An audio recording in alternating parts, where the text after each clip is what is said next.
Our next guest has recently been crowned the 2021 Public Speaking Champion of Africa at the 2021 Zanzibar Open. His name, Arabile Maphiri, and he started his top title wins at various speaking competitions when he was only 9 years old. Arabile also prides himself for tackling head-on some of the controversial issues that the youth is currently facing. The CIA Premium Certified Speaker joins us now via Zoom to tell us more about his recent award as some of his career highlights. So good to have you on the program, Arabile. Welcome and good morning to you. Thank you, Leanne, and the listeners. It's a pleasure. Congratulations on this latest award and this latest accolade that's been handed to you. How was it? Talk to us about the competition. It was a very intense week, I won't lie. Like with that entire competition, the fact that I was in another country just made it a bit more nerve-wracking, but then the whole competition was good. Yeah. The competition was great and everything. I can only imagine. I mean, how many countries from Africa actually participated in the Zanzibar Open? I think it was about 3 or 4 countries that participated, but most of the kids were all from those same countries. So then a lot of kids were from Congo, the kids from other sides of Tanzania, they came to Zanzibar. Wow. So, I mean, you got to hear different views, meet lots of different people as well. Talk to me about the kind of topics and how the competition actually worked. Obviously, I can imagine a lot of it was off the cuff and you were given a topic and then you had to speak about it. So perhaps tell us a little bit about how the competition worked. Okay, so first things first, like the competition, they had like 7 rounds and there were 6 prepared speeches. So then the first 4 rounds, they were the prelims. So then there were 3 prepared speeches and then 1 impromptu. So the first topic I chose was about, I think, what was it? It's such a long time. It was about wealth isn't measured by possessions. And then the second one was a wedding speech that I had to do for my friend. And then the third one was a monologue. And then the last one was impromptu. Yeah. And then Fantastic. When did this happen? When was this competition? It happened from the 12th to the 16th. Of December? Yeah. So it's quite recent. It's a recent competition. That is so wonderful. So let's go back a little bit for you, though. When did you actually start standing up and realizing that, public speaking is something that you love and you're actually good at? When did this all start? I think I realized this when I was in grade 5. Yeah, grade 5. Because the thing was, I've been doing public speaking or like just speaking in front of people since I was in grade 2. So then at first in grade 2, there was like an ice step foot competition that we all had to participate in, like it was compulsory. So then we did that from grade 2 to 3. And each ice step foot I was in, I won each one. So back then I didn't take it serious. But then in grade 5, that's when I realized that I'm actually kind of good. Because then at that point, I still hadn't lost any competitions. Yeah. Isn't that amazing? I mean, it's just something that you've just grown more and more into. But, public speaking is, a lot of people learn to do public speaking and stand up and embrace speaking in front of an audience. But it just sounds like for you, it's almost something that's come very naturally. I mean, from grade 2, if you could stand up and speak in front of the class, you already knew that this was something that you were good at. Did you find that? I mean, even as a kid, did you enjoy just standing up and speaking and loving the platform?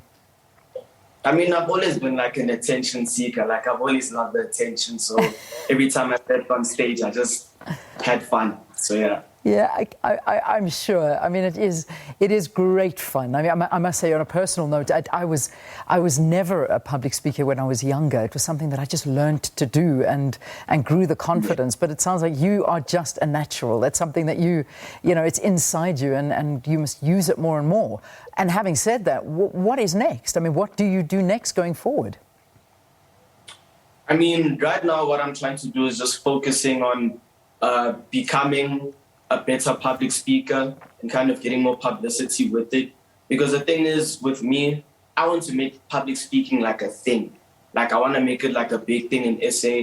And I want it to get more attention than it usually gets. So with me, that's basically my goal. And also, I'm going to be running for the junior mayor for the Johannesburg Student Council. So then also I want to use my public speaking to help me gain attraction with that. Yeah. I even know that you did something for the SABC before you went off, a week before going to Tanzania. You were one of the speakers at the SABC's launch of Breaking the Silence. Talk to us about that, and also what you focused on in this talk. So basically, months ago in August, the Speaker of the City of Johannesburg, like the previous one, Nomcebo Molwele, she invited me to speak at the Young Men's Conference. So it was a conference where we were speaking on men's issues and also involving women, like GBV, mental health and those things. So basically I did a call to action to government, and then months later, I didn't think this was actually going to happen, but then they ended up listening to my message, and then they ended up launching Breaking the Silence. So then with that speech, it was basically a thank you speech for the fact that government listened and did it so quick. Because I did the speech in August, and then by November, they're already launching the show. So I'm like, yeah, they're actually listening to us. That's wonderful, because, I mean, you need to give the youth a voice, and that's exactly what you're doing, it sounds like, right now. But one of the topics that I found quite interesting that you spoke about, or that was actually given, the keynote speaking, was lessons my mother continues to teach me. What is that? What does your mom continue to teach you? She continues to teach me that I shouldn't let people that doubt me stop me from doing what I want.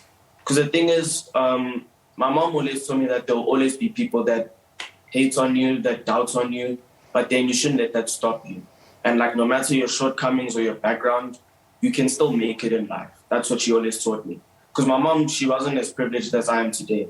So the fact that she came from that background, she continued to teach me that I shouldn't let wherever I stand lead to my success. Even my father taught me that. Yeah, and your folks, are they still with you? Did they join you in Zanzibar by any chance?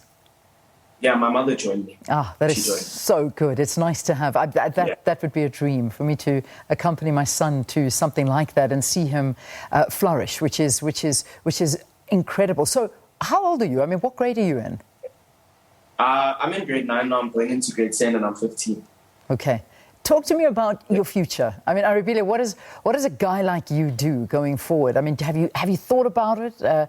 Perhaps politics, or do you want to go into anything but politics? Right now, I'm actually stuck in the middle. So I want to go into politics, but at the same time, I want to go into like presenting or just working in the entertainment industry. Because I feel like the skill of public speaking can work well with just being like a TV presenter or something you're doing right now currently, interviewing me. Or I could work into politics and law. So I'm kind of stuck in the middle, thinking of where I should take this. Well, the good news is you've still got time to think about that. So you don't have to worry too much about it.